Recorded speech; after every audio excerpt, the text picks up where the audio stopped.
जय श्री हरि जी। शांताकारं भुजगशयनं पद्मनाभं सुरेशं विश्वाधारं गगनसदृशं मेघवर्णं शुभांगं लक्ष्मीकान्तं कमलनयनं योगीन्द्रध्यानगम्यं वंदे विष्णु भव्यहरं सर्वलोकैकनाथं। भगवान नारायण आप सभी की मनोकामना पूर्ण करें।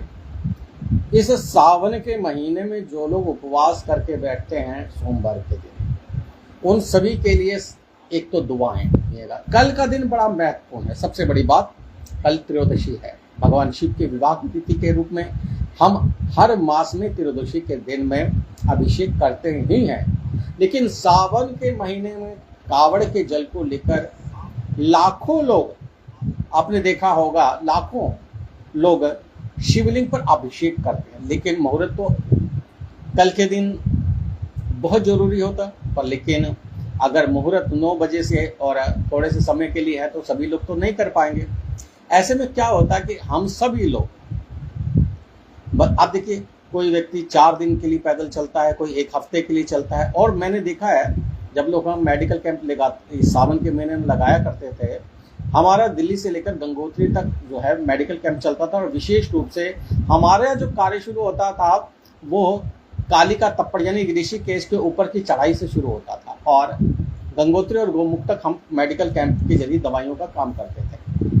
लेकिन वहां से शादरा तक आने वालों को 21 दिन लगते थे, और बहुत सारे ऐसे थे जो मध्य प्रदेश से भी कावड़ के लिए गंगोत्री आते थे। अब जो व्यक्ति 21 दिन चल रहा है, 4 दिन चल रहा है और 7 दिन चल रहा है, और 7वें दिन जाया और शिवलिंग पर जल चढ़ा दिया, तो आपको लगता है कि सब महत्वपूर्ण काम पूर्ण हो गए, साधना पूर्ण हो गई। साधना पूर्ण करना चाहते हैं तो कावड़ के जल को बड़ा अच्छा लगता है। आप इतनी दूर से चलकर आए हैं, अगर आपको लगता है कि आप 7-8 लोग हैं, 10 लोग हैं, तो एक ब्राह्मण को बुलाइए।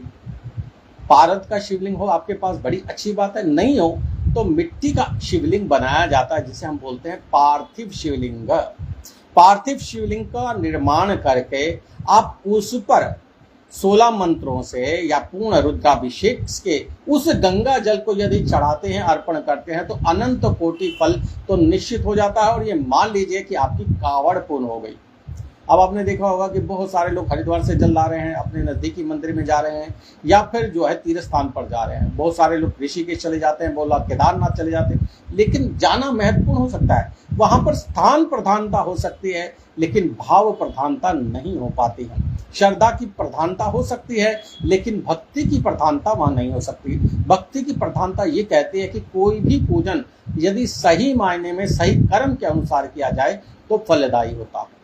अब देखिए ना, आप कितनी मेहनत से खाना बना रही हैं, ठीक है, और आप जैसी रोटी बना रही हैं और आपका पति या आपका परिवार का कोई बच्चा कह दे कि यार सब्जी में मजा नहीं आया, आपने तो पसीने बहाकर इतनी मेहनत की, और वो सामने वाला कह दे कि मजा नहीं आया, तो बड़ा दिल दुखता है। अब आप इतना दूर चलकर आए और वहां लट्ठे डंडे चल रहे हैं और फटाफट शिवलिंग पर कैन मारी, किसी ने पानी मारा, कि आधा किसी के पैर में जा रहा है, तो क्या सही मायने में ये श्रद्धा भाव क्या आपके लिए पूजनीय हो सकता है? बड़ी अच्छी बात है।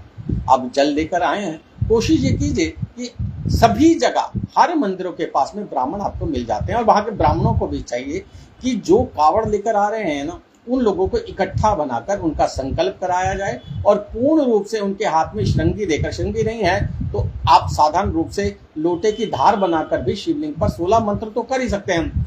और अगर आप ऐसा कर लेते हैं तो सही मायने में आपका कावड़ सही मायने में बड़ा ही फलदायी होगा। और दूसरा, जो लोग कावड़ लेने जा रहे हैं गंगा को पुत्री मानकर, क्योंकि आपने देखा होगा जो एक पिता होता है वो अपनी पुत्री को कंधे पर विराजमान करके बड़ा खुश होता है, और आप भी गंगा जी को अपने कंधे पर लेकर आने हैं तो पुत्री रूपणी आपके लिए भी निश्चित हो जाती है। लेकिन वहीं उस पुत्री रूपणी गंगा का आप देखें किस प्रकार से अनादर गंगा जी का वहां किया जाता है। बहुत सारे लोग अपने कच्चे वहां छोड़ाते हैं, बहुत सारे लोग कूड़ा करकट वहां छोड़ाते हैं, अपनी पुरानी कावड़ को गंगा में बहा देते हैं। तो ये कोई अच्छी बात नहीं है, ये कोई आनंद वाली बात नहीं है। गंगा जी को साफ उतना ही रखना पड़ेगा जितना आपको अपनी पुत्री का ध्यान रखना पड़ता है। आप कावड़ी हैं तो आपके लिए पुत्री समान है, और आप उसे अर्पण करने जा रहे हैं भगवान शिव को। बहुत कम लोग जानते हैं, मानसिक रूप से अगर देखा जाए तो तो भक्ति रूप से अगर रुद्राभिषेक में भी देखा जाए तो पार्वती के रूपों में एक रूप गंगा जी भी है, और वो भी गंगा जी भी शिव पत्नी के रूप में जानी जाती हैं। जब भी आप रुद्राभिषेक करेंगे ना, और वहां पर जब भगवती के नाम लेंगे तो उसमें एक नाम गंगा देवभ्यो नमः। मानसिक रूप से गंगा जी ने शिव को अपना पति मान लिया था, लेकिन पार्वती जी उनकी छोटी बहन और वह सती रूपनी थी, इसलिए विवाह उनका हुआ। तो लेकिन जाकी रही भावना जैसी, प्रभु मूरत तेज देखें वैसी। जिन देशों में हम गंगा को पूजनीय मानते हैं वहां पर हम नदियों का निरादर करते हैं, और जिन देशों में नदियों को नदी मानते हैं वहां वो पवित्र और अच्छी तरह से कलकल बह रही हैं। लेकिन अगर किसी ब्राह्मण को बुलाकर आप लोग अभिषेक करते हैं तो आपको मानसिक शांति मिलेगी, और आप देखें कितना अच्छा लगेगा। उस जल को शिवलिंग पर फेंक कर आने के बजाय अगर आप उसे एक सात्विक तरीके से अभिषेक कराते हैं, बड़ा उत्तम रहेगा। ठीक है ना। और सबसे बड़ी बात है, आपने सुना होगा 16 मंत्रों में कितनी शक्ति है। तो ये 16 मंत्र सही मायने में वैदिक मंत्र है, ये जो वेद से इनका पूर्ण आभास मिलता है। तो यदि आप वैदिक आधार पर पूजा करना चाहें तो आप तरीके से करें, कावड़ का सही उपयोग करें और कावड़ के जल का सही उपयोग करें। बाकी जाकी रही भावना जैसी, प्रभु मूरत तिज देखें वैसे।